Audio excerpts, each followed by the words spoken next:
Nós irmãos com a paz do Senhor. Amém. Olha, maravilhosa essa geração de jovens abençoados. Eles gostaram muito da minha aula, viu? Eu gosto deles que eles são sinceros. Tem uns dois que falou que não gostou, não. Isso é muito bom, sinceridade é bom. Ela não é sinceridade, é bom, irmão? Mas a maioria gostou. A lição foi a lição de número 12, não se construiu os pés. Eu vou fazer a leitura do texto principal da lição, que está em 2 Timóteo, capítulo 4, versículo 7. Depois todos nós vamos ler junto o resumo da lição. Amém? O texto principal diz assim: combati o bom combate, acabei a carreira, guardei a fé. 2 Timóteo, capítulo 4, versículo 7. Resumo da lição: e nunca das cadeias romanas, impossivelmente acorrentado e esperando por sua execução, Paulo escreveu a Timóteo e apelou para Deus de pressa. Glória a Deus. Eu vou falar algo para os irmãos. Eu não vou pedir para que eles façam o resumo que eles aprenderam hoje, não. Eu só quero falar aqui para os irmãos. O apóstolo Paulo, ele tinha Timóteo como se fosse um filho. E a responsabilidade do apóstolo Paulo era fazer com que Timóteo alcançasse o nível que ele estava vivendo com Cristo. Agora eu vou fazer uma pergunta geral para a igreja, em especial para os pais, para as mães, de todos os departamentos aqui, mas em especial para a igreja no geral, que é responsabilidade nossa. Nós somos o apóstolo Paulo de Jesus Cristo. E esta geração de adolescente, criança, jovens, são os Timóteos. De que forma nós temos influenciado eles a viverem o Evangelho?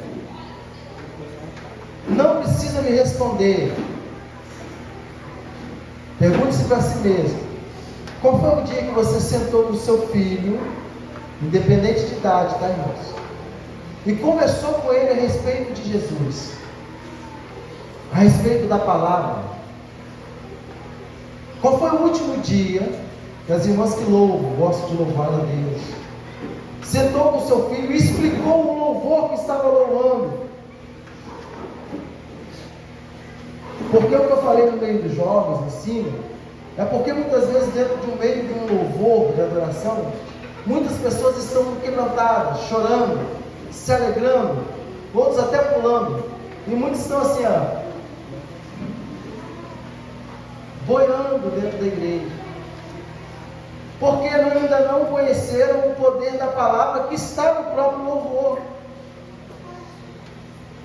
Porque quando a pessoa tem o conhecimento da palavra, ela identifica a palavra no louvor e ela sente o poder de Deus pelo poder da palavra. O apóstolo Paulo estava ensinando a Timóteo: pregue a palavra, ensine a palavra, viva a palavra. Eu já estou passando dessa para melhor, já estou entregando a minha vida por libação, mas você vai continuar. Será que nossos filhos podem olhar para nós e falar assim: eu quero ser igual a minha mãe, eu quero ser igual ao meu pai quando eu crescer, eu quero pregar, eu quero louvar, eu quero falar de Jesus igual ao meu pai e minha mãe? Será que nós temos essa capacidade de ser como o apóstolo Paulo e falar: eu estou preso ao Evangelho, eu tenho em mim as marcas de Cristo, não vivo mais eu, mas Cristo vive em mim? Mas você persevera nas aflições. Nós temos capacitado nossos filhos a viver momentos de aflição, porque Nero estava perseguindo a igreja. E nós não queremos uma geração de oba-oba, que vem com culto para brincar. Nós estamos orando por uma geração de Timóteo. E infelizmente, dentro de uma sala de aula, nós vemos os adolescentes, jovens, brincando. A idade é de 15, 16, 17 anos, mas a mentalidade é de 8. Só que a estrutura sobre os filhos não é só da igreja, é principalmente dos pais. Nós somos responsáveis para ganhar a nossa casa para Jesus e ensinar os nossos filhos até mesmo a morrer pelo Evangelho. Só que nós muitas vezes não passamos isso de aflição e queremos retroceder. murmuramos diante dos nossos filhos, questionamos a Deus diante dos nossos filhos, reclamamos da igreja diante dos nossos filhos, e que estrutura nossos filhos vão alcançar? Isso sem falar no pecado. Porque se nós pecamos, nós influenciamos uma geração também a pecar. Porque se eu pego e eu subo para o altar e brinco com o evangelho, as minhas filhas vão olhar para mim e falar assim: meu pai pode, eu também posso. O apóstolo Paulo tinha uma preocupação. A Bíblia não relata que o apóstolo Paulo tinha filho, mas ele entendeu que o apóstolo Paulo, que Timóteo era a responsabilidade dele. E ele pensou: tem que ensinar esse menino a crescer um homem cheio da presença de Deus. É responsabilidade nossa. Vou falar. Quando eu falto no culto, quando eu não me preocupo com o culto de ensinamento, quando eu não me preocupo em avançar no Evangelho, eu estou influenciando uma geração inteira a viver de qualquer maneira, a brincar com a palavra de Deus. Então nós somos responsáveis para levantar uma geração de Timóteo. E nós cremos, irmãos, que Deus é poderoso para levantar.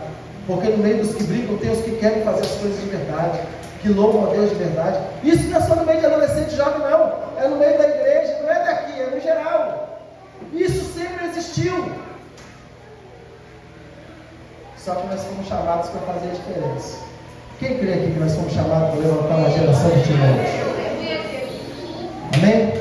Nossa irmã Israel vai estar louvando o louvor e nós vamos louvar junto com ela. Amém?